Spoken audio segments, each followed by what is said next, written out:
The continued development of the reach of computing is now bringing new types of emergent phenomena into its grasp.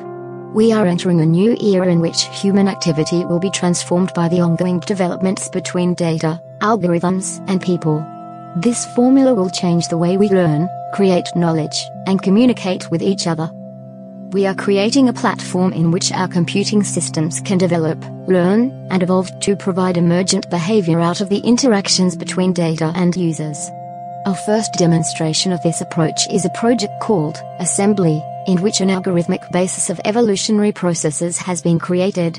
A synthetic system of encoding characteristics, and a set of rules akin to the chemistry and physics of an environment, provide a basis for creating increasingly complex emergent behavior.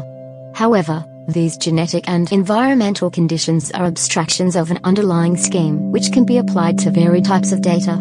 In the Assembly project we show this by working through 3 levels of representation that evoke 1. The cellular, 2. The organism, and 3. The socio-cultural. The system runs across a variety of computing platforms. On portable devices, you attend to cultivating a single assembly at any of the 3 levels of representation. Your entity is part of a larger colony, which you are able to engage and experience through higher fidelity tools such as a computer, game platform, or virtual reality device. These assemblies grow and change as your own interactions with the assembly deepen. At the highest level, your assembly becomes an avatar in a complex cultural environment, showing how this approach can become a vehicle for interaction in an information-dense world.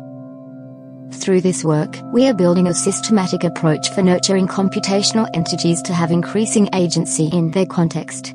Creating this relationship will change the way we interact with computers, providing us with experiences of greater insight, supporting how we work, play, live, and learn.